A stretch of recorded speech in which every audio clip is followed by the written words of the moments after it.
throughout the day with our federal resources, state resources, neighboring agencies. As always, I'd like to start off just by recognizing the Decker family, let them know they're still very much in our thoughts and our prayers. We've been working hard.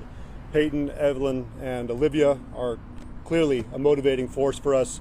A lot of our guys are working with sleep deprivation, but their thoughts are always on the girls and making sure that we're staying motivated and getting the results the family expects out of us. So, as we mentioned before, not much to go off of. We have been following leads thanks to the FBI and their analysis team that has been going out, processing social media leads throughout the nation, not just here locally.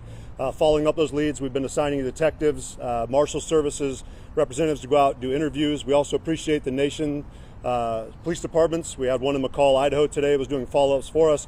So we're not just keeping our focus here within Chelan County, we're also focusing nationwide on other leads that are coming out. Again, thank you to those police departments, sheriff's offices, state agencies across the nation that have stepped up to assist us and giving us the additional resources that we desperately need. Clearly, this is not the outcome we wanted to see. We were hoping that we could find Travis today, but we are feeling optimistic thanks to our marshals department that has come through and tracked down some good leads that we feel are giving us more of an insight into Travis's mindset, where he may have not gone or may have gone to.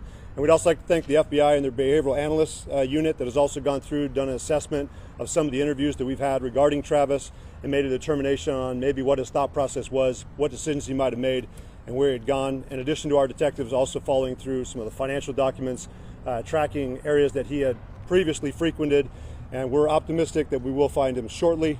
We'd also like to thank Spokane County Sheriff's Office for coming out, Sheriff Knowles, having their helicopter fly from 6 o'clock this morning to 11, as I understand it.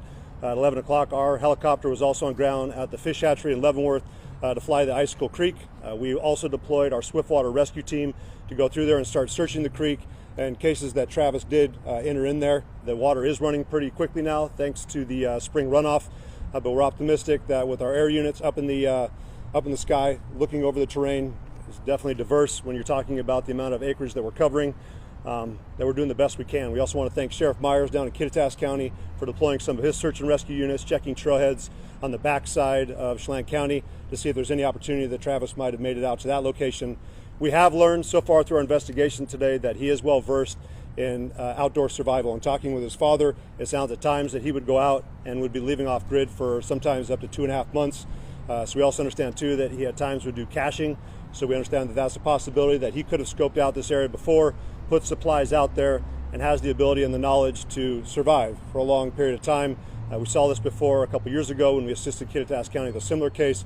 So we are putting our resources out. We saw our SWAT team today out off the icicle drainage, checking residences through there, in addition to us still having units out on the ground, continuing to check, in addition to expanding out and looking at local counties.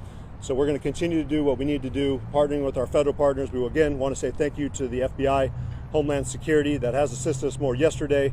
Also going with the Marshal Services, the Washington State Patrol that has been working alongside of us, along with their detective units. And we've also had a forensics electronic detective going through the cell phone and other electronic items that we've collected on the scene. So we're hoping to gather more information, take that intel that we've gathered today, and continue to press on tomorrow. But at this time, we have not found Travis. My message is still the same. Travis, if you're out there seeing us, we'd like you to turn yourself in. We want a peaceful resolution to this, but we're not going to relinquish our efforts and giving up any effort that we can proceed to track you down. So please turn yourself in. Let's wrap this up and do what's right for your kids. So any questions? Sir, are you any closer to establishing a motive? No, and I don't think there'd be any motive that'd be acceptable. I mean, clearly it's not the decision of a sound mind, and these young girls were a victim. Was a body discovered in this area you were searching near Leavenworth today? They were discovered earlier this week. It was outside Leavenworth. You're more up icicle drainage around milepost 18, around Rock Island Campground. And we do have a map that I think we've already shared online, but it is more of a rural campground. Was there maybe it's unrelated to the case? Okay. No, there was another individual that was located today, not related to the case, and that was out towards the Big Y where US 2 and 97 connect, but not related to the case. Sheriff, you mentioned McCall, Idaho. There were reports of possible sightings, or maybe it was just the fact that the department received tips. Any credibility to some of that? I know you mentioned they did some investigating. What have you learned from that? I can tell you so far today we had a possible sighting on East Leavenworth Road. We checked that out. It was not Mr. Decker. We had another one out at milepost 83, US 2. And then, of course, we continue to hear information about other possible sightings from across the nation. As we understood, based off the information we got back, was that the sighting in McCall, Idaho was not our suspect, but we'll continue to work with our neighboring agencies, not only here in the state, but across the nation, to help us track down any leads we do get. What kind of head start do you think he had, knowing the truck was found Monday? When do you think he started to go out and leave his Worst case scenario, we could see that he might have gotten a head start on Friday, so he would have had the whole weekend to be out there. But we're still tracking it down. We will have our autopsy results. It should be coming back tomorrow, and we'll get a better idea of what kind of time frame we're looking at. Is there any knowledge that you guys might have of him possibly making his way back to Wisconsin, or he's from? We're not ruling anything out. So, I mean, we have been in touch with agencies, of course, across the nation, and just tracking down leads. We are aware of other connections he has. We've interviewed friends, co-workers. We're optimistic that we can track down his location. Sir, he left his truck behind. And did you find in that truck any writing, any note, anything that might have... Our detectives are still going through that process. I know that we worked with the Washington State Patrol Crime Lab yesterday, in addition to our detectives, process all that information. And today, as I was leaving our emergency operations center, we did have members of the Washington State Patrol that were processing some of the cell phones we located in the vehicle. What military training does he have that could be a factor in his ability to elude authorities? We do understand, and we're getting more confirmation that he might have possibly gone through mountain survival school, but we also know too that he's been an outdoorsman since he was a kid. Talking with a parent, it seemed like this was something that he was attracted to, like doing in his free time. So clearly some of the knowledge he's probably acquired throughout his lifetime, in addition to the training he might or might not have acquired through the Army, is something that we're taking into consideration. But we do want to validate what trainings he's actually gone through, and we do have some U.S. Marshals tracking that down as well. Sheriff, what is your reaction to the fact that he's been out and about, you said, for as long as 2 months? Does that give you room for pause that he is no stranger to being out and living off the grid for so long? Well, we're certainly an agency that learns from the past. I mean, we saw this before, I believe, around North Bend. I don't know how many years ago that was, where they had an individual who had been involved in a similar incident and then had dug himself a bunker out there. So we take that in consideration, that he may be aware of our surroundings, has the ability to survive, and that's going to certainly make it more challenging, but we're up for that challenge. I mean, we recognize that 87% of our county is not accessible by road. We've been dealing with that over the last 125-year history of this agency, so we're no stranger to that.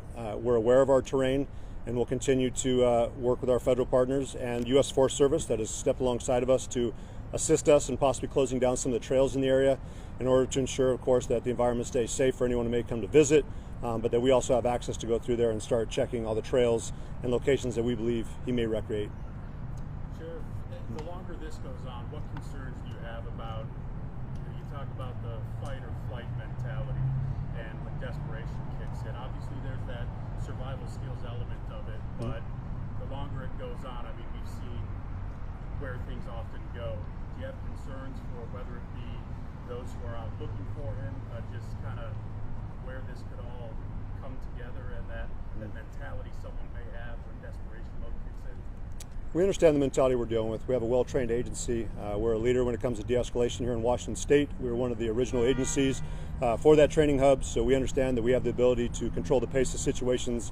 We have behavioral health units. We have the ability to communicate with him, and we're going to continue to do that.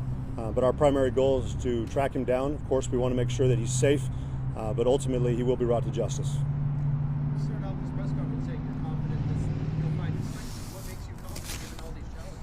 The amount of partners that have come alongside of us. I mean, again, I've cited the U.S. Marshal Service, the FBI. We've had Homeland Security investigations. We've had Border Patrol's tracking team here. We've got Douglas County, East Wenatchee. The amount of resources that we put on this right away gives me confidence that we are doing everything possible, in addition to working with the behavioral analyst team and also bringing cadaver dogs. We're open to anything and everything, and so far, despite our limited resources, it's part of our mission statement with the resources entrusted to us. I think that a lot of people have come alongside us to help us out. That's why I'm optimistic. So we're not doing it alone. Sheriff, you said that you've been in contact with his father. What has that interaction been like with his immediate loved ones? What are they telling you about their reaction to this immense tragedy? How are they handling it? They're frustrated with the situation, clearly, but this is their son. So, of course, that they have concerns about his safety. But overall, they understand that he does have to be brought in and he has to be held accountable for his actions. One more question, please. One more question. Sheriff, I just wanted to clarify, I mean, you said that with this survival skills coming to light here, how does that change moving forward as we get further and further into this investigation on your guys' search? Well, we understand that he can cover a lot of ground. I mean, certainly, based off what I know from him, he's in decent shape, and he has the ability to go out there, which, if anyone's been out in that part of the county, it's thick. So it's going to make it more challenging for us to locate him, and especially if he's knowledgeable and he knows how to conceal himself. That will make a unique challenge for us. But we feel pretty confident in bringing members of Border Patrol in too, with their experience of working in more diverse terrain, especially along our Canadian border. We have people who are experts in that field as well, and also excel and have the military training as well. I mean, we recognize he's not a subject matter expert. I'm not going to glorify him in that sense. I do appreciate his service, but overall, we have other men and women who are assisting us who are also military veterans and have that kind of background and experience. And I would certainly point out our Forest Service deputy that was able to immediately locate it as soon as we got information about a general area where he's at. We're up for that challenge. So, thank you. Okay, for our media partners, I do have a contact sheet that I'd like to have completed. That way we can easily follow up with each of our media partners. So at the conclusion of this, you can find me if you haven't already signed it. That would be greatly appreciated. Thank you for your time, and we'll plan additional updates in hours and days to come. Thank you. Nothing set though at this point as far as updates? Not to my knowledge.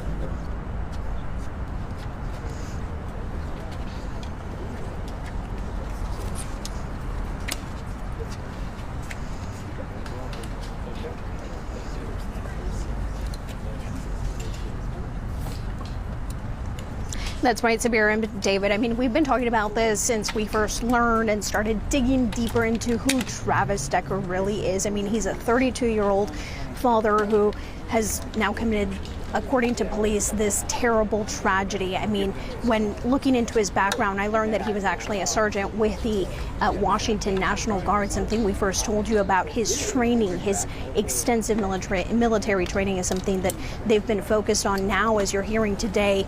Well, he could potentially survive out in the wilderness for 2.5 months, because this is something that he has been doing ever since he was a child, according to the sheriff who spoke with his dad.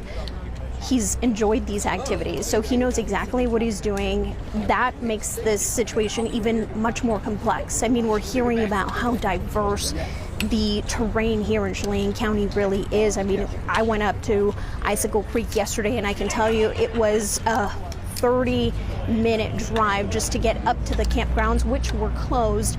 There was still a lot of people recreating out there, which, as you guys heard, is a threat to the community, which is why today I believe we saw that those barricades have gone further and further out into the community, because that is the whole situation here, that officials want to make sure that the community is safe. They are expanding, as you heard, this ongoing search. It's all hands on deck at this point. We're talking FBI, U.S. Marshals, Chelan County, the Wenatchee Police Department. Everyone is coming together. Earlier, if you guys have been tuning into social media, there's been a lot of comments regarding what the community is doing. I can tell you that being here today, it is a really somber feeling. We're here on the steps of the courthouse listening to the sheriff, but right across is that memorial for the vigil that was held yesterday. There's bouquets, flowers, candles, teddy bears that I can see from just standing here, and it is truly devastating for this entire community. And what has this community done? Not only raised hundreds of thousands of dollars for the family to lay these little girls to rest, but they're also pouring out their hearts and trying to support officials here. We're talking about offering them horseback rides and other vehicles to try and get into the backcountry, but at this point they want to limit that search to the official capabilities. I mean, when you're talking 2 months out being in this terrain, as you guys heard Sheriff Morrison say, that Decker might potentially have a huge head start, if we want to put it that way. We're talking about this man being out there since Friday. Those 3 little girls were found Monday. So we're talking quite some time. And as you guys mentioned, as you guys heard the sheriff mention, he's been in communication with his father. I was also able to hear that his brother has been estranged for some time. He is back from Pewaukee, Wisconsin. So there is a lot to unpack, a lot to unfold here, a lot that we're still continuing to learn. And we know that you guys are anxiously trying to share as much as you guys possibly can on social media to try and spread the word out. But again, make sure that you're only reporting first-person sightings. That is a big takeaway here today. So I'm going to send it back to you guys in the studio as we continue to learn more about this ongoing case, and of course bring you the latest tonight at 9 and 10.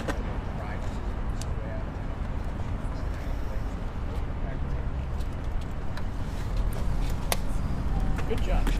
Thank you.